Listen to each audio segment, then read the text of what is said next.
moving on to our next presenter. I'm really excited to be introducing our next guest here because many reasons, but one reason is the reason why we're 22 minutes away from each other right now is because of our friendship. And I'm going to be spending the next week with her. I'm spending the time now, but as of tomorrow, we're going to be exploring the whole of Florida up and down the peninsula together. And Chiraya Dharma, I'm going to read from the bio just so you kind of get an idea of, what she's done, who she is, and then tell you a little bit about my personal connection with Shraya. So Chiraya Dharma is an author, clairvoyant, clairaudient, clairsentient guide, and energy healer in service to the awakening of humanity. Having experienced profound awakenings at an early age, Shraya has prepared herself for this time of service as an orator, scribe for the divine creator within all of us. Her calling is to ensure each and every being on earth has the opportunity to awaken to the truth of ourselves as one with love. In love with the law and divine principle, Shraya brings profound clarity and comprehension of the creative process and perspective that takes us all the way back before the beginning of time, helping us resolve our greatest esoteric perplexities as we usher in a new era of co-creative potential on Earth. Author of Love's Whisperings, Authentic Spiritual Development with the Star Elders, and Unlocked and Unleashed, The God Within You, Shraya expects to release next 3 books. Well, that was actually a while ago, so I think she's brought some out already. And she's the founder of Pure Living Expo, New Earth Vision Portal, and Anchor the Dream. She leads workshops and gives talks around the country, and currently is traveling the country, and we're going to be traveling together. And then on my personal tip, been working with Shraya since 2011. She was actually the first MC at our first large-scale conference in 2012. And since then, we've worked together on so many different levels. She's helped me design the website that you're currently using in order to even register for this event. She's helping me right now upscale the business in regards to creating different types of universities and platforms. She's been a mentor, a guide, a teacher, and a best friend for quite some time. So I'm just really happy to introduce her to everybody on this platform. Hey, Shraya. Thank you, Neil. That is so sweet and wonderful. I so appreciate you. And like Lori, I too am very proud of you, and I appreciate everything that you're doing. And this illustrious panel of beings that you have called forth today, these MCs and all the speakers and everyone who's participating by watching either now or on the replay, to really bring us into this fold of love and coherence so that we are literally taking the steps forward of creating our own realities now in at the next level, let's just say. Yes. At the very next level. So yes, it's a thing of beauty.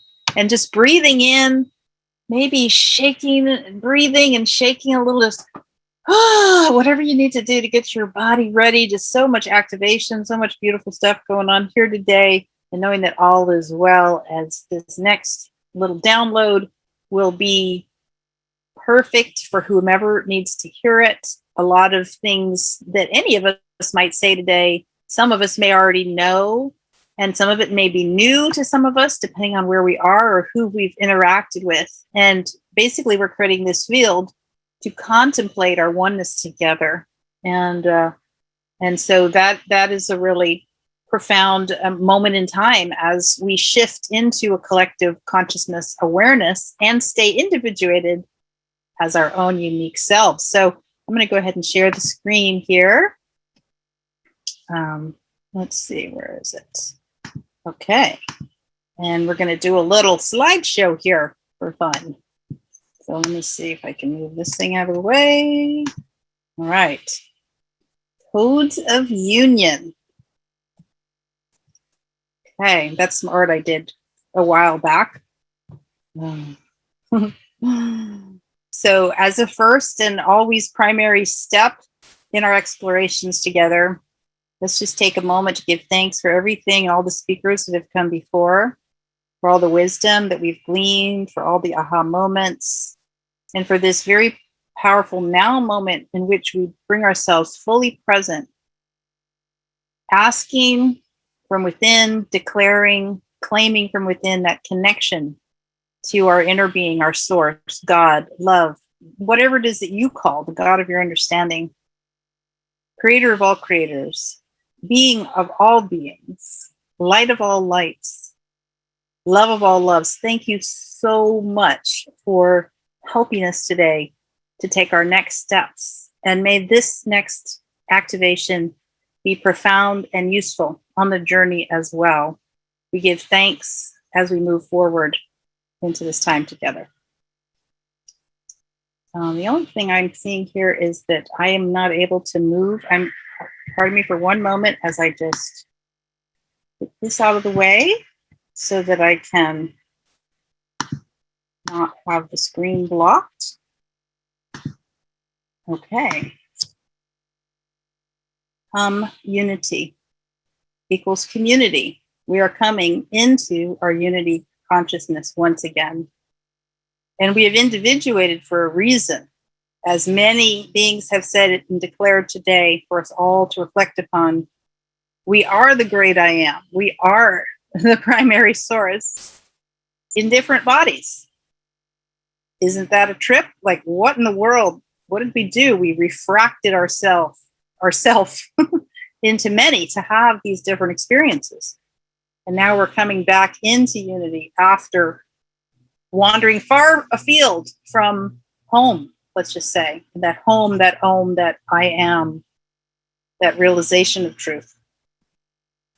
And we were never meant to conform as we separated and individuated. We were never meant to compete or be smushed together as one in the sense of losing our uniqueness. But that is often what happens as we go into a separation experience and we're awakening. We may believe that for a moment as we're trying to make our way back and figure it out, because we have a unity in our diversity, and the individuation is what makes creation fun. If you only had blue, it would not be as pretty of a picture. I mean, you could have a pretty picture with blue, but what if you have blue, purple, green, yellow, orange, red, and every other color along with it? Then it's like, ooh, now we can mix it up. Now we can have some wild fun. So it also brings with it some challenges to overcome as we individuate. Now we're going to have the reflection of ourselves with different desires, preferences, ideas, etc., ways of being, and maybe even attachment to those ways of beings and beliefs. So our oneness does not mean we're all the same. We often go through this confusing stage, trying to figure out how to get everybody on the same page. But what if creation is not about getting everybody on the exact same page in their own unique sphere? Maybe there's one main thing we need to get on the same thing about, on the same page about, which is, yes, we are one. And wow, wouldn't kindness be great? You know, what's it like if we got on that same page, but then we allowed our unity and diversity instead of trying to enforce oneness by enforcing any kind of conformity? We can see a lot of conformity or a desire for conformity, a desire for people to believe the same, people getting really hung up on one idea and then trying to push others to do the same. What if creation could be safe and we could be safe and well, even if we all had different beliefs and different ways of being and different desires and different comfort levels around certain practices and everything else? So we're taking baby steps and we're learning patience, plus a willingness to learn more about creation and the mechanics of it and our own selves. This is a key. Our willingness to learn and grow and be aware, step away from attachment or really holding hard and fast onto any belief system. And in our individuated aspects, we can remember union. So this individuated being who's shown up, experiencing life through what we call this body, gets to experience its oneness with the all that is. It feels like a paradox sometimes. I can get chills on this. Somebody's liking this. We are unique and we are one at the same time. This is a great paradox. And those great beings and masters who we've heard of have fully realized this. So they're experiencing life, maybe as Grant was pointing, not in a body, but through a body, through a bodily expression. Yet they still were able to come to the full realization of themselves as one with the all that is. There's a funny story about Yogananda I was just reminded of yesterday. And so in his main book, Autobiography of a Yogi, he's giving a lecture and he's like, and the oneness is the sublime reality of God. And whoop, and then all of a sudden he stops and he's like, shakes a little. He's like, oh, so sorry, so sorry. Sometimes it's very difficult being 40 beings at once. So, so he knew he was already starting to have greater and greater experiences of this union, because he was realizing that he was actually vibrating as multiple physical beings at the same time. And sometimes he would get direct hits about that, and it would throw him off a little bit. So yeah, we're so very diverse. We're going in all different directions. Things seem very black and white sometimes, but truly, when we come together to celebrate our unity like we're doing today, great healing can occur, and great healing of the mind, the body, the emotions, the spirit, since they're all intrinsically interrelated, as we become willing to humble ourselves and open ourselves enough to the possibility of that greater love.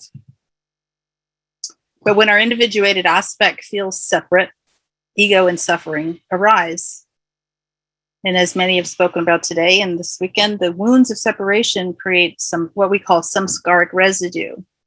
In other words, body, mind, spirit, emotional patterns in the subconscious mind, which can be cleaned so that we can experience union again. But that samskaric residue is it comes from the compounded momentum in the nature of the law. And the law is, as many have spoken of, that which goes out comes back to us. But then this samskaric residue builds in many ways in our ancestral lineage, therefore impacting our parents and their parents and their parents to certain tendencies of thought and feeling and vibration. And as we know, reality out pictures as a result of thought, feeling, and vibration and imagination. Maybe it was our early childhood that imprinted us and created some samskaric residue with certain tendencies of thought, feeling, and action that maybe aren't the healthiest for us right now. Maybe some of them were beneficial. It's neutral. There's both positive and negative, depending on who you are and what's happening to these samskaric imprints that happen in the subconscious mind. Maybe it was a past lifetime. In this crowd, we can talk, maybe it was an alternate timeline, maybe it was us in space, in other existences, in other dimensions. But we carry forward the patterns that we haven't yet cleared and cleaned with us into our current body, mind, spirit complex, our current existence, to be worked out and to be reflected into our lives. And then some say, in that same autobiography of Yogi, he talks about how, yes, even our astrology is a match to all that we've carried forward, whether it's a fabulous being who comes in and starts playing the piano brilliantly at 3. It's like, wow, there's a child prodigy. Well, that child has played piano on many planets for many lifetimes and has earned that. This is all of us have earned these things in our own way, in our own time, by whatever means. So this samskaric residue creates a buildup of tendencies of thought, feeling, and action that we're not conscious of. So we are the compounded momentum in the nature of the law says you may be completely innocent of having this pattern in you, but you're responsible because you're the only one who can intend to clean it and then to clean it with the help of others or on your own. And so as we clean out the old patterns that cause certain things to repercuss in our lives, then we're going to be able to actually experience this union again. It's kind of like cleaning out the junk from the trunk. And while we are individuated, as we clean, we can remember our pre-existent unity more and more. And this creates a feeling of safety and well-being. So as we get glimpses of this pre-existent unity, as we open our hearts to love and safety and the process, then we can actually experience more and more of that unity and feel safer to dig deeper into what Lori was mentioning, the shadow work and the facing our own issues and errors without judging and blaming ourselves, because we're starting to feel safe and loved. At first in our soul's journey, our ego feels empowered by believing in the separation. It kind of gives it a mojo of like, I'm me and I can do what I want, but eventually the thrill of the ego and separation wears off. And there's nothing wrong with having an ego, being an individuated being, having desires, going forth into creation with all that mojo and having all of these experiences. But somewhere along the way, we we may have forgotten exactly how compounded momentum and the nature of the law works. And therefore we get a lot of karmic buildup. And then we start also realizing, wow, what is it really about this earthly experience that's so thrilling? Isn't there more? So we begin to rediscover the beauty of connecting with others through the heart and seeing one another as aspects of source. And this is the process of shifting from separation to the realization of our oneness. And it takes time and it takes self-awareness. And it's really a unique soul's journey, individuated perfectly uniquely for each and every being. And that's exactly how God, us, we meant it to be, that each one of us was going to have our own journey of self-discovery and awakening. Because isn't that a thrill? Isn't that a thrill to be the one awakening from the many back to the one while the many are still here? And then we begin to look in each other's eyes and recognize, there you are. Namaste. I see you, God. I see you, Divine One. I see you, extension of myself, expression of source. So we be gentle with ourselves on the journey. We begin to realize there's something more to life than just material self-gratification. Hey, there ain't nothing wrong with the material thing. It's when we forget. It's when we forget where it came from, how it got created, and we think it's outside of ourselves that we begin to suffer. So then we begin to seek in earnest for the restoration of the experience of spiritual union, and the true spiritual journey, the deeper spiritual journey, I might say, begins, because I think our whole lives are a spiritual journey. We may start asking questions, profound inner questions for ourselves. Who am I? What am I here for? Where am I? Kind of like Grant was saying, it's like, okay, flat earth, round earth, spinning through space, a simulation, like what the heck is going on here? Right? Like there's some questions that are probably popping for all of us, like, okay, let's think this through. There's a lot of choices about where we could be exactly right now. And who are these others? Are they real? Are they not real? Kind of like Joan and everyone was joking after Grant there. And how do we get along? What is it all about? How do we get along with each other, these others out there that are really aspects of me, but they're not because they're individuated?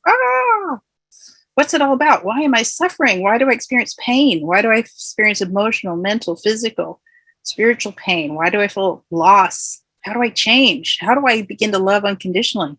These and more are some of the questions that we start asking ourselves. And as we ask, we shall receive. So then the answer comes in the form of books, teachers, materials, podcasts, PTA conferences to help us, because we have asked, and you have asked, you've set it into motion to come to know yourself and to know these things. And here is the manifestation we've all co-created, because we've all been asking a lot of the same things.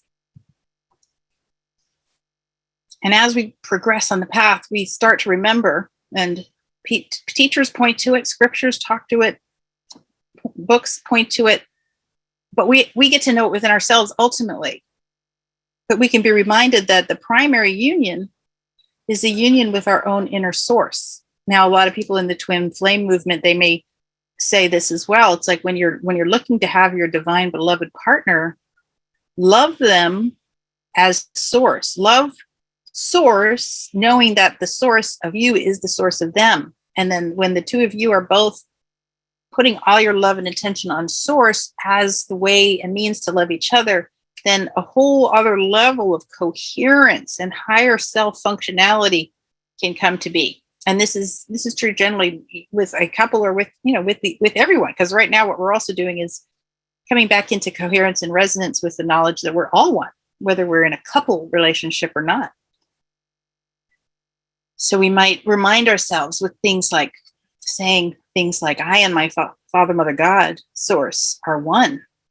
I am worthy, whole, and complete. And we come to know this, not just think it or hear it. We might have to affirm it for a while if there's parts of us that don't believe it yet. I'm willing to heal. I am awakening. I am blessed. I am an extension of the Prime Creator in form. I am a sovereign, divine being, here to do what I choose and to bring forth great love. These things are things that you can claim and know and work with and think about and put your attention on, because whatever we put our attention on grows. So as we put our attention on these types of thought forms, and as we put our attention on our primary union with source within us, then we grow in strength of the knowledge of that union.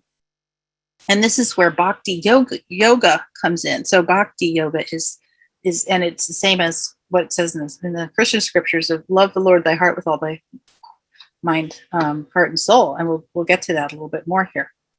That is a definite path, and it's one major technique. It's like the emergency technique and the foundational technique to continue to put our attention on the divine.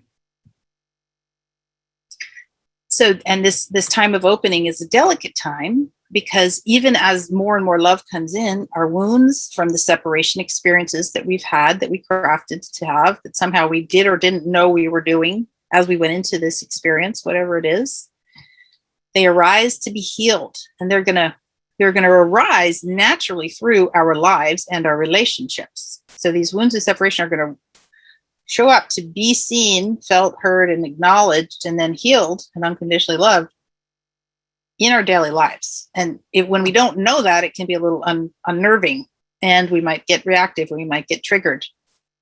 But as we get the memo that that's what's happening, we start to learn about self-reflection, self-love, humility, the self-awareness that shows us that these triggers are arising in us. The other person might be out there doing that thing they're doing, but we are the ones who are getting triggered by it. So that we start cleaning the junk from the trunk through our own process, and we begin to grow in what we call non-attachment, or what the guides call flow. We get, humility. Look, humility is there twice. Yeah, that's because it's very important. It's one of the things that definitely occurs even as we raise up to be feel worthy. We equally feel humble, because we're not trying to prove ourselves anymore, and we know there's so much we don't know. We don't know what we don't know, and we're willing to learn. And we realize we're at one with the Most High. We're extensions of the Prime Creator and Form. We're children of Source. We are at one with Source. So that arrogance turns into confidence, and humiliation turns into humbleness. And then we can become more authentic. We can be brave and become more honest with ourselves and others. And we know how to do self-care better. We come into integrity. We're willing to be transparent. We have trust and honor. We learn compassionate communication. We are better able to tap into that inner guidance of that still small voice that also I believe Grant was talking about there recently.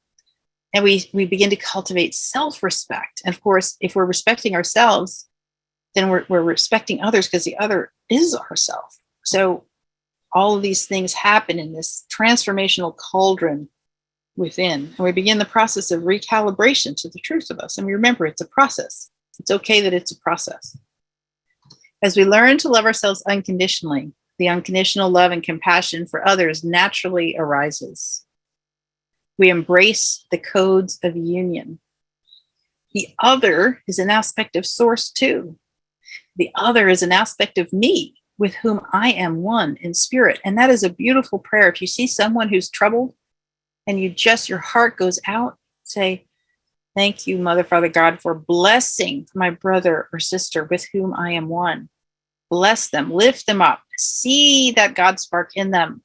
And by doing that, you're helping them. Miracles will start happening in their lives in ways you won't even know. You may never even see them again. And maybe there's been people doing that for us in our times of trouble and distress as well. Other aspects of ourselves have reached out and helped us. The other also has pain from the wounds of separation. So this is the birthing ground of compassion, deep compassion. We've experienced pain. We get where it came from. And now we can see, that person who's just really rude to me or mean, they're suffering from that wound of separation as well. So we can open our hearts while still taking care of ourselves. And we can realize that everyone is doing the best they can on this journey, because everybody's going home. We're all going home. We're all heading there. Depending on who you talk to about that. That's a deeper subject. Generally speaking, we're all going home. Love of self and love of other becomes the same. I and my brother, sister are one. When we look at ourselves, we're looking at all that is. When we look at others, we're looking at ourselves. And so how do you want to be treated? What do you want to experience? And this is where practices like what we might call white tantra come in, where the realization of oneness and God realization and enlightenment really start to come in. And in our daily life is the culture of transformation for this to occur. And we can also take ourselves apart in weekends like this, and retreats and sessions and workshops and anything we might want to do, practices to actually continue the depth and growth of this. And this is the truth the masters know and serve. We're up next here in Earth School, right? So whatever this Earth is, we're graduating. It seems that do you agree with me? Like, it seems some of us are going to the next level. Like, we are preparing for liftoff. We're preparing for a completion of the cycle here. And during this process, just let's be gentle with ourselves, because there's times when we can see all this clearly and we're like, yes, woohoo, the other is me. I'm at one with God. All is well. Even though there's all this stuff going on, I'm feeling great. And then there's other times where we're like, please, God, tell me I'm not one with that being. You've got to be kidding me. Like, so we just have to, let ourselves be in the process. And sometimes we're in the muck. So we bring our unconditional love to that, whether we're absolutely seeing this clearly or whether we're in a moment where it's not so clear anymore.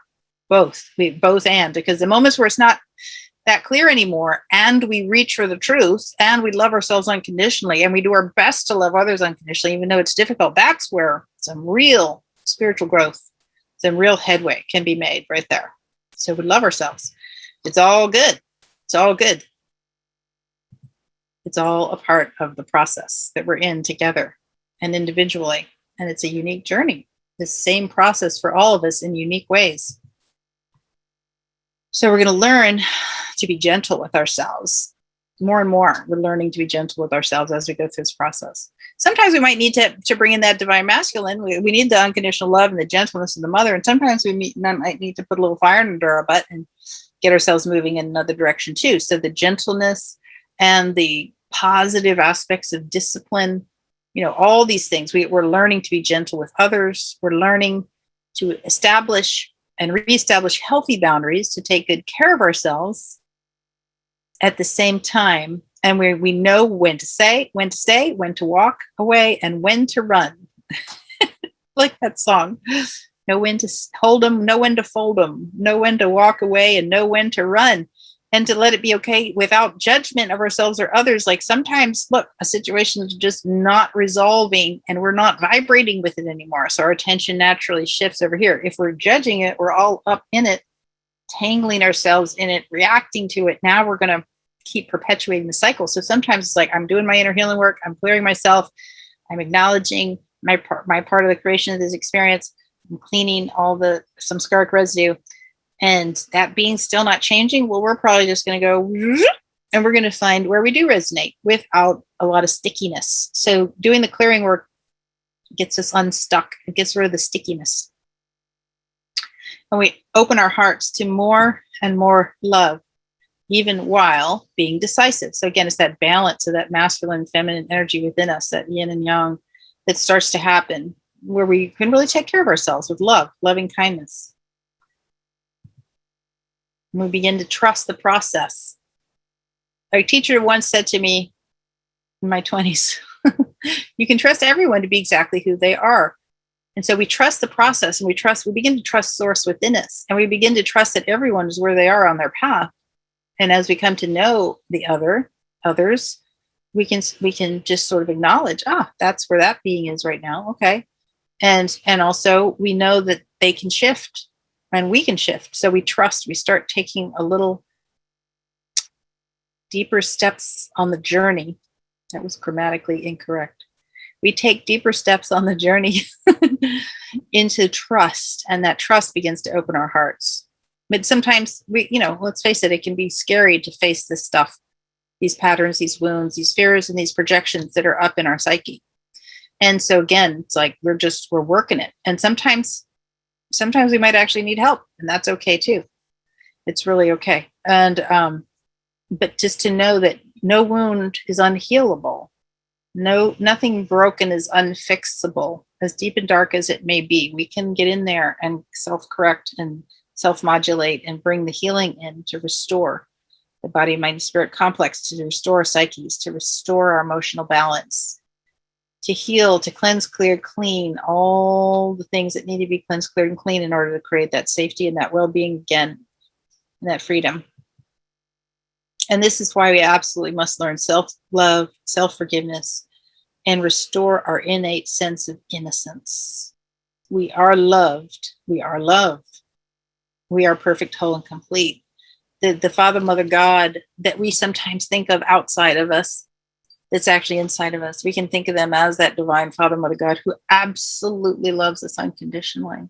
The guides and angels of the light who absolutely love us unconditionally, who with all their heart see who we really are and remember who we really are, even when we do not. And we can begin to give that to ourselves as well.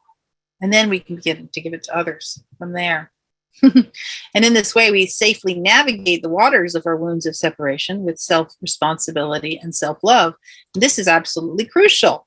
This is crucial that we have that feeling of safety, and we have our bearings enough to just kind of be like, okay, sometimes it's a projection I'm doing. Sometimes it's something I need to avoid. Where's my guidance? What's my guidance versus my fear? We start being able to figure out, oh, that was my inner guidance voice. Oh, and that was a fear from the past. Okay, let me clean the fear from the past. And now what does my guidance say? So these are all very important practices in this inner cauldron of transformation that we're in, that self-awareness is the key to it. Self-awareness and that consciousness is the key to all of it. Absolutely. And love, of course, the power of love. We must be as little children to enter the kingdom. These two precious ones. That innocent, trusting, forward movement, that self-love, that ability to play, that ability to be real with what we're feeling, not push it away or make it wrong or judge it. Right? For surely the kingdom, queendom of God is within us. And it is. Always has been, always will be. I and my Father, Mother, God are one. And in the dark night of the soul, these challenges that we have sometimes push us into further realization and to reaching out, which is really reaching in to connect with that source.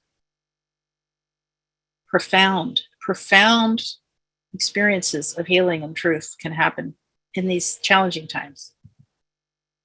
So this is what we might call the at-one-ment. We are returning to the realization of our at-one-ment with the divine, with God, with all that is. And it is a humbling process. The ego is humbled and the spirit is lifted up and our self-worth is lifted up, even as we begin to self-correct. And this is the atonement pointed to in the spiritual tradition. So there's a lot of material in the wisdom traditions that actually had, we're talking about this alchemical process we go through. A lot of it got twisted up, pointed in all kinds of directions, all stuff overlaid on top of it that was not part of the original process. That's okay. We're starting to figure it out.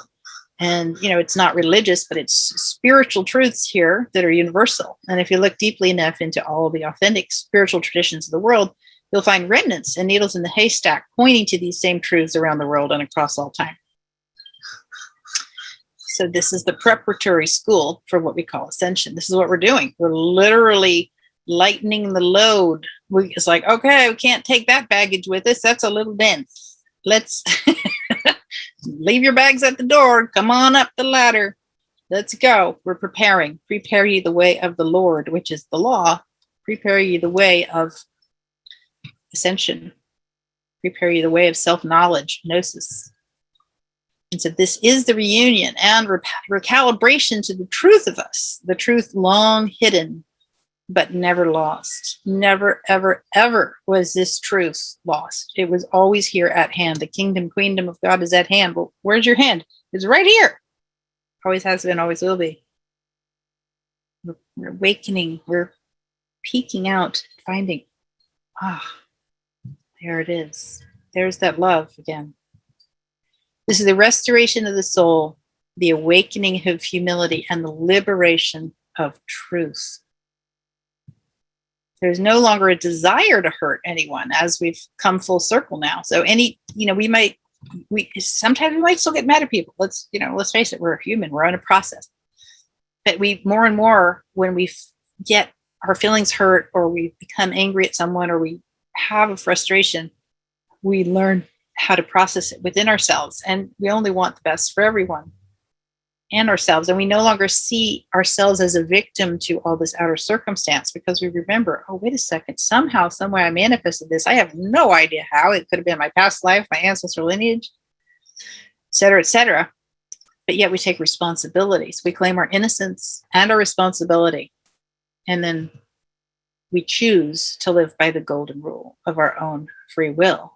We've come full circle. We're, out on the fool's journey, trusting and in the now. The fool is the beginning of the deck, but it's also kind of the amorphous everything of the deck, isn't it? It's like the zero. So it's beginning, middle, and end. It's the unified field. It's our ability to be in the now. It's our ability to trust and walk near danger, but know that our little sweet doggy guide is there, helping make sure we don't step off the cliff. We trust, and we begin to choose to live by the golden rule of our own free will. It's enlightened self-interest too. We've come to know this. We own up to our own errors. Like, in other words, the error, again, sin means missing the mark. So wherever we miss the mark of treating others in a positive way, or treating ourselves in a positive way, or making choices that supported our life, or any other kind of thing that we might consider an error, now we consciously seek our own inner correction. The correction is not being imposed from without. We're like, oh, wow, I could have really handled that better. Or, oh my gosh, finally, I can see why all those people were so mad at me now. Like, we start getting these downloads and these realizations that we're safe enough to see the other person's perspective finally. We feel safer and safer doing this. The more we practice and the more we trust. And it's okay, because a lot of times in the past, in this sort of draconian reality we've been living in, when somebody is wrong or makes an error, punishment ensues. Or, so that's where we're like, no, he did it. It wasn't me. It was my brother over there. It's like, oh, no, go get them. So we felt this need to cover things up, hide, lie, pretend we didn't do something. All of that old egoic fear construct came from the fact that we felt worried that we were going to be blamed and shamed and maybe even maimed and hurt and killed and all the rest of it. Like, it's like, let's face it, we had some situations here. But now, as we're starting to realize how the game actually works, there's really not an out there in control of us. It's in here. The in here is in control of us. So we become safer and safer. We love ourselves unconditionally. We take baby steps. We trust the practice. And the first step is admitting things to ourselves. Like, oh, I really could have done that a better way. Maybe we're not ready to admit that to the other person yet. Eventually, maybe we will be. And it's all good. It's okay. It's just part of the process. We learn how to forgive one another and ourselves with true forgiveness. We love ourselves unconditionally, and we comprehend the other's pain and extend our compassion now, because we get they're going through the same thing. We're strong in our individuality while honoring all beings. We rise in spiritual maturity and take responsibility for ourselves. And we remember how to become stewards, loving, positive, high-intended stewards of our families, our communities, and our world. This is how the soul grows. And the cycle, she comes to a close. Full circle. Yes, full circle. Ah, the soul's journey. What a magnificent thing. Amazing. Absolutely amazing. The ancient scriptures begin to make sense. Thou shalt love the Lord thy God with all thy heart and all thy soul, with all thy mind. And thou shalt love thy neighbor as thyself. Jesus taught us that. He's teaching us these same mysteries, isn't he? Happiness is a state of mind and has nothing to do with the external world. Krishna said that in the Bhagavad Gita. These teachings have been around a bit. Buddha, you yourself, as much as anybody else in the entire universe, deserve your love and affection. Don't respond to rudeness. When people are rude to you, they reveal who they are. And I might say, they reveal where they're at in that moment, who they're being, not who you are. Don't take it personally anymore. If you're getting triggered, work on that. Be silent. Agree with your enemy when you are in the way with them. Be still. Don't cause a big kerfuffle. Judge nothing and you will be happy. Forgive everything and you will be happier. Love everything and you will be happiest. So there is a formula here. We just get to learn it. We get to remember it. We get the junk out of the trunk. Now we can actually be that. We can actually feel those vibrations of happiness and love. Remembering a wrong is like carrying a burden on the mind. It's a samskaric imprint that will recycle with us to revisit again until we can eliminate it. That's why we do this mighty work. That's why we forgive. We don't want to recycle with these negative patterns anymore. And pain is certain, but suffering is optional. Let's really take that in for a moment. So, when you feel pain, right? It's like you stub your toe. It's like, that really hurt. What's it like to just alchemize the pain and go ahead and feel it without making a big deal about it and complaining about it and talking to the neighbors about it for the next 3 weeks, right? It's like we feel the pain, we move on. Suffering is optional. Thousands of candles can be lit from a single candle, and the life of the candle will not be shortened. Happiness never decreases by being shared. Let us rise up and be thankful, for if we didn't learn a lot, at least we learned a little. And if we didn't learn a little, at least we didn't get sick. And if we did get sick, at least we didn't die. So let's all be thankful. There's always something to be thankful for.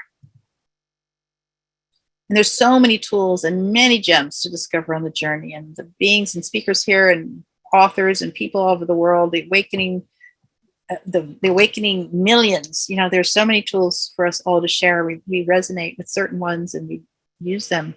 And that is a beautiful thing. Thank you for your time and attention in receiving this presentation of these codes of union, which are alive in all of us. It's my honor and pleasure to provide tools, time, attention, and unconditional love for the journey. This is my favorite thing to do, is watch and be a sort of a midwife for transformation. It's absolutely my joy. I love it. You can find me on Telegram at Imagine Your World. I post on there semi-regularly, and I also put my events and things on there.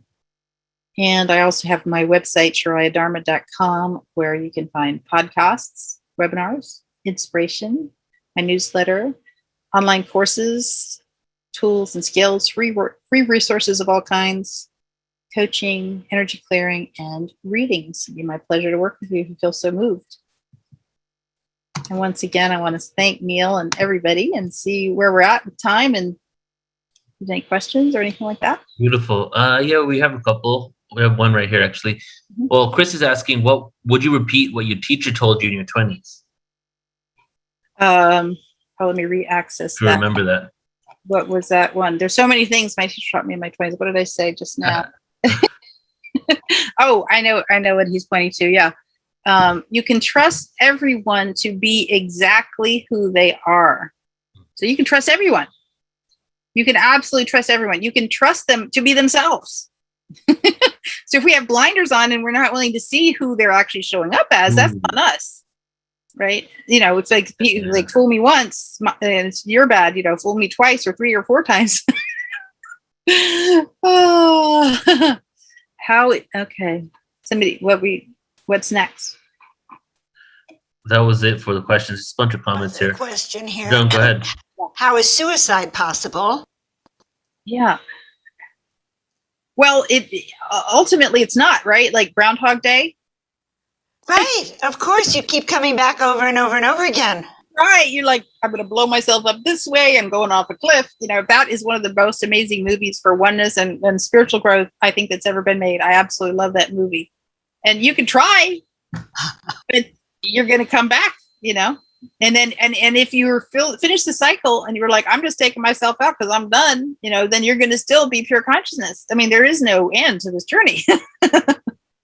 With all due respect for the pain and the pressure that must be on someone to do that act, it's like, oh my gosh, what compassion and how amazing it is if we can help someone make a new decision and stop and go ahead, because they're going to loop back in with the same patterns pretty much, if not worsened by the trauma of then having done that act too on top of it. So, it's like, I've looked at this a lot actually with people. Like the energy of doing that to oneself has consequences. It's not going to be the highest choice for the soul. It may feel like an easy way out, temporary, but it's like a Band-Aid. It's like, temporary. It's like going out and getting drunk one night, instead of facing your problems.